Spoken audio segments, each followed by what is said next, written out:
नमस्कार। आज आशीष के एक अनदर एपिसोड में आप सबका स्वागत है। ऐसा हुआ कि तुलसीदास जी को कोई पूछता है कि जब कोई मंत्र जाप करना हो या हमें ईश्वर की भक्ति करना हो तो हमें किस तरह का एटीट्यूड रखना चाहिए।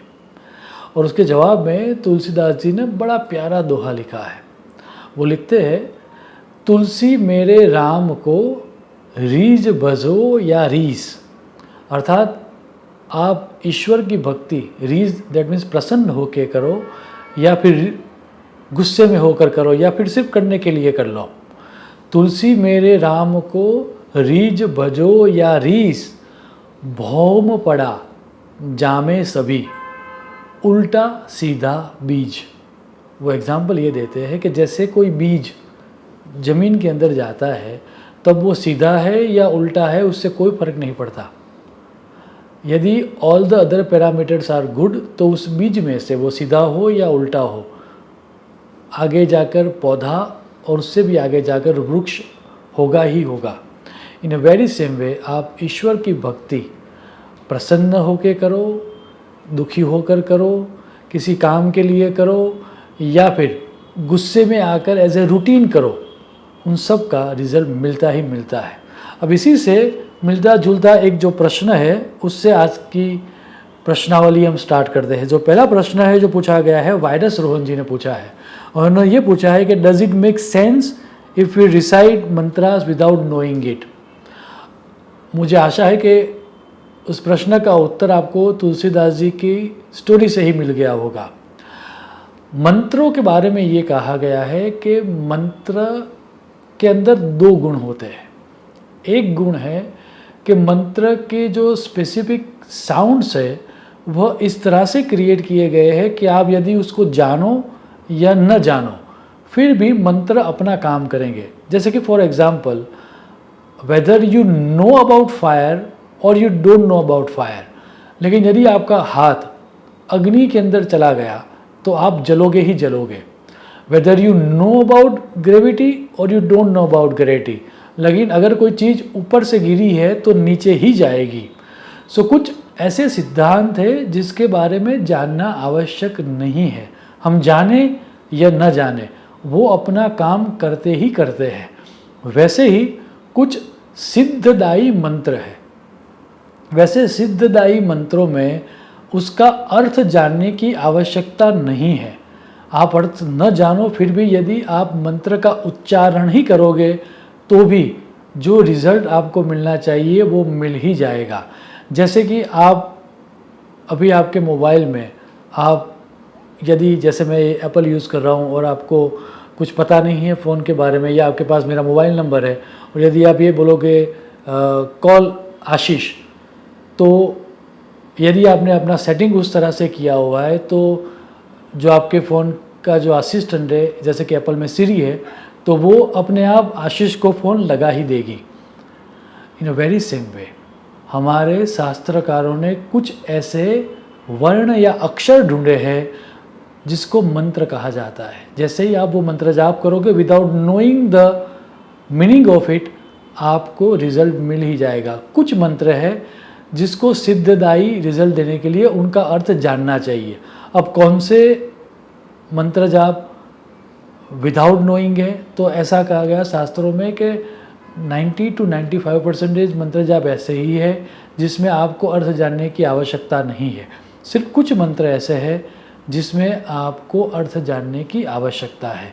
सो यदि आप आपकी भौतिक इच्छा के लिए कोई कर्म कर रहे हो तो जो मंत्र जाप दिए जाते हैं शास्त्रों में वो विदाउट नोइंग आप करोगे तो भी आपको रिजल्ट मिलेगा ही मिलेगा।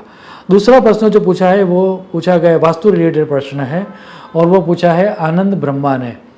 उन्होंने ये पूछा है कि इंडियन वास्तु में म्यूज़िक सिस्टम और टेलीविज़न कौन सी दिशा में सही होगा।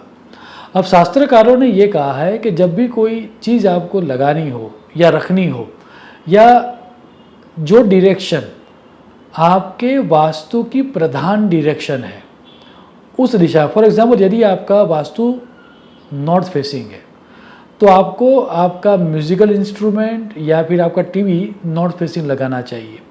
यदि ईस्ट फेसिंग है तो ईस्ट फेसिंग लगाना चाहिए, ये पहला सिद्धांत दिया गया। अगर यदि साउथ है तो आप साउथ भी लगा सकते हो, और वेस्ट फेसिंग है तो आप वेस्ट फेसिंग लगा सकते हो। सो जो फेसिंग का वास्तु है उस फेसिंग के सामने, मतलब उस दिशा को फेस करके यदि आप मैक्सिमम टाइम व्यतीत करोगे तो आपको उस वास्तु से ज़्यादा पॉजिटिविटी मिलेगी। अब क्योंकि कुछ विद्वानों का ये मानना है कि साउथ नेगेटिव है, तो फिर उन्होंने उसमें थोड़ा चेंज कर दिया और उन्होंने ये कहा कि नहीं भैया, टीवी इधर नॉर्थ में रखो या फिर ईस्ट में रखो, साउथ में मत रखो।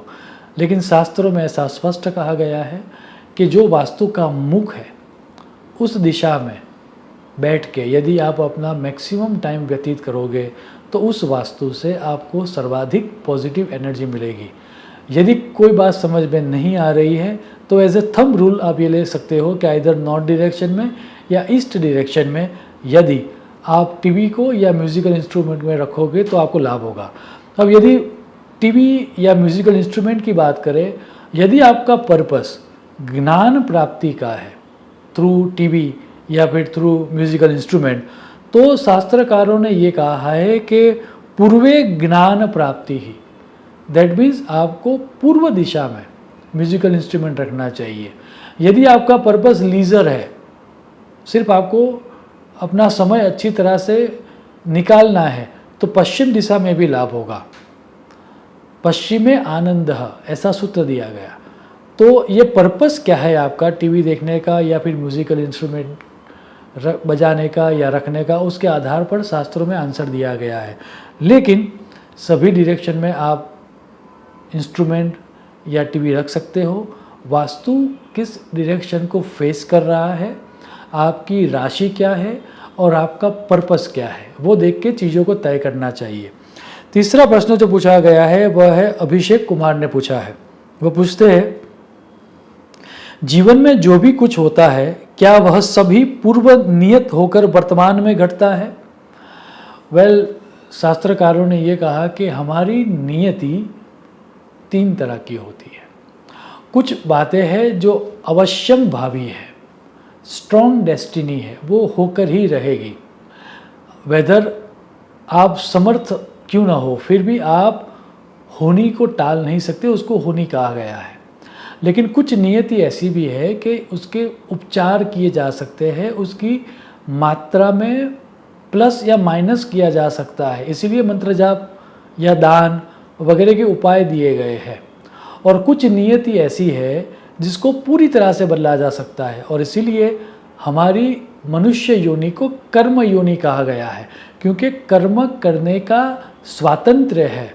We are free to choose our actions. ऐसा नहीं है सब कुछ नियत है, कुछ बातें हैं और उसमें भी शास्त्रकारों ने थोड़ा डिटेल में जाके ये कहा कि ऐसा समझ के चलो कि 33% तीनों में आप बांट दो। सो 33% लाइफ में एक पाद ऐसा है लाइफ में जो शास्त्रकारों ने 4 पाद में, क्योंकि पशुओं की कल्पना की, तो उन्होंने मॉडर्न जो साइंटिस्ट है या जो मॉडर्न वैचारिक है उन्होंने 1/3 कहा, 33%, लेकिन जो पुराने आचार्य थे उन्होंने कहा 1 पाद। सो एक पाद जो है वह पूर्व नियत है, मतलब होकर ही रहेगा 25%। 25% रिमेनिंग ऐसे है जो जिसके बारे में प्लस और माइनस रिजल्ट में किया जा सकता है। तो मंत्र जाप से लाभ होगा, उपवास से लाभ होगा, दान से लाभ होगा। 25% ऐसा भी है जो पूरी तरह से बदला जा सकता है, वो आपके हाथ में है। रिमेनिंग 25% के लिए ये कहा गया है कि गुरु कृपा या फिर ईश्वर कृपा से उसमें हम चेंज ला सकते हैं। सो इस तरह से पूरी नियति को बांटा गया है। नियति का अर्थ ये नहीं है कि सब कुछ तय है। एज ए ह्यूमन बीइंग हमारे पास चॉइस है। तीसरा प्रश्न पूछा गया है, शालिनी सिंह जी ने पूछा है, सर अगर सन या डॉटर के भलाई के लिए हमें कुछ हम करना चाहे तो क्या वो नहीं चाहते लेकिन उनके लिए हम कुछ कर सकते हैं? कुल मिला के आपका प्रश्न ये पूछना चाह रहे हो कि यदि हम हमारे नियर एंड डियर वंस के लिए कुछ अच्छा करना चाहे तो ऑन बिहाफ ऑफ देम क्या हम कोई मंत्र जाप या फिर कोई पाठ पूजा या दान कर सकते हैं? तो ऑफकोर्स उसका आंसर है कि आप कर सकते हो। ऐसा है कि यदि आपको किसी व्यक्ति का अकाउंट नंबर पता है, उसके अकाउंट की डिटेल आपके पास है, तो आप उसके अकाउंट से पैसे विड्रॉ नहीं कर सकते, लेकिन आप उसके अकाउंट में पैसा जमा करा सकते हो।